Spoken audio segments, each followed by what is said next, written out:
स्वातंत्र्य दिनानिमित्त नागपूरच्या विभागीय आयुक्त कार्यालयात आज उत्साहपूर्ण वातावरणात ध्वजारोहणाचा कार्यक्रम पार पडला. राज्याचे महसूल मंत्री तथा नागपूरचे पालकमंत्री चंद्रशेखर बावनकुळे यांच्या हस्ते राष्ट्रध्वज फडकविण्यात आला. ध्वजारोहणानंतर पालकमंत्री बावनकुळे यांनी उपस्थित नागरिक, अधिकारी आणि कर्मचाऱ्यांना संबोधित केले. स्वातंत्र्य दिनाचे महत्त्व अधोरेखित करत त्यांनी देशाच्या स्वातंत्र्यासाठी बलिदान देणाऱ्या स्वातंत्र्य सैनिकांना अभिवादन केले. स्वातंत्र्याचा आपला अभिमान या ठिकाणी व्यक्त केलेला आहे. आपण बघितलं असाल की मागच्या 7 दिवसात 8 दिवसापासून संपूर्ण गावात, संपूर्ण शहरामध्ये तिरंगा रॅली होते आहेत.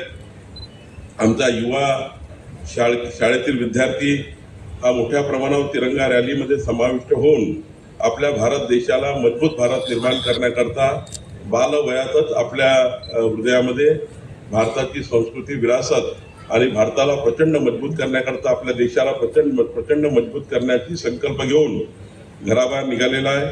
आज संपूर्ण देशामध्ये आज भारताचा युवा हा या ठिकाणी एक प्रचंड शक्तिशाली भारत निर्माण करण्याकरता एक प्रचंड शक्ती निर्माण करतो आहे. खरं तर महाराष्ट्राच्या आमच्या 14 कोटी बंधू भगिनीच्या आशा, अपेक्षा आणि स्वप्नाला भरारी देण्याकरता आणि ही भरारी उंच उडवण्याकरता आपल्या महाराष्ट्राला या राष्ट्रातलं सर्वात उंचीचं राज्य करण्याकरता या ठिकाणी हा पंख देणारा दिवस आहे. आणि आपल्या सर्वांच्या भूमिकेतनं जी भूमिका आपल्या सर्वांना मिळाली आहे त्या सर्वांनी आपापल्या भूमिकेतनं आपला महाराष्ट्र हा देशातलं सर्वोत्तम राज्य व्हावं ही भूमिका आजच्या दिवशी आपल्याला व्यक्त करायची आहे.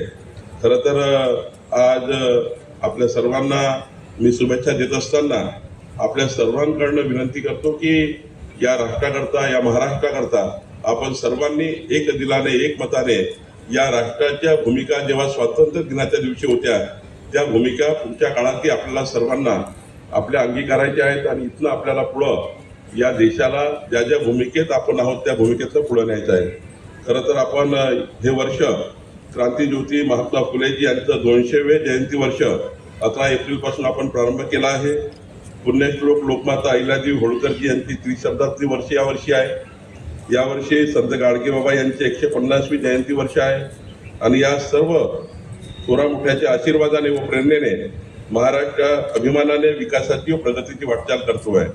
या ठिकाणी आपल्या मुख्यमंत्री देवेंद्र फडणवीसजींनी 26-27 हे वर्ष या वर्षीचं वर्ष सामाजिक समता समरसता वर्ष म्हणून जाहीर केलेलं आहे आणि तसं साजरा करण्याचा निर्णय आपण केलेला आहे. आपल्या महाराष्ट्राला थोर संतांची भूमी आणि एक मोठी प्रेरणेची भूमी लाभलेली आहे. या प्रेरणेमधूनच आपल्या महाराष्ट्राला विकसित करण्याकरता आपल्याला सर्वांची भूमिका ठेवायची आहे. आपले संस्कार, आपली संस्कृती, आपली विरासत या सांभाळून आपल्याला महाराष्ट्राला अग्रगण्य महाराष्ट्र, छत्रपती शिवाजी महाराजांचा महाराष्ट्र हा डौलाने संपूर्ण जगामध्ये, देशामध्ये उंच पातळी गाठेल याचा अभिमान मला या ठिकाणी आहे. निश्चितपणे या ठिकाणी आपल्या या वर्षामध्ये अनेक गोष्टी आपल्याला करायच्या आहेत आणि निश्चितपणे आपण सर्वांनी या भूमिकेतनं आपल्याला पुढे जायचं आहे. स्वातंत्र्य प्राप्तीच्या शताब्दी वर्षामध्ये 2047 मध्ये भारत. यावेळी प्रशासनातील अधिकारी, कर्मचारी तसेच नागरिक मोठ्या संख्येने उपस्थित होते. राष्ट्रध्वजाला मानवंदना देत देशभक्तीच्या वातावरणात स्वातंत्र्य दिन साजरा करण्यात आला. नागपूरच्या विकासासाठी प्रशासन आणि नागरिकांनी एकत्रितपणे काम करण्याचे आवाहनही यावेळी करण्यात आले. कॅमेरामॅन सचिनसह सनी भोंगाडे, शंखनाद न्यूज, नागपूर. क्या आप भी चाहते हैं जटिल रोगों पर विशेष रूप से आयुर्वेदिक उपचार? तो मिलिए 77 वर्षों से आयुर्वेद सेवा में लगी हुई शिवशंकर आयुर्वेदिक एजेंसी, अनुभवी वैद्य डॉक्टर, सभी प्रसिद्ध कंपनियों की दवाइयाँ और सभी प्रकार की जड़ी बूटियों और रोग प्रतिकारक शक्ति बढ़ाने के लिए कई प्रकार की दवाइयाँ प्राप्त करने का एकमात्र विश्वसनीय स्थान. हमारे यहाँ सभी प्रतिष्ठित कंपनियों की दवाइयाँ उपलब्ध है.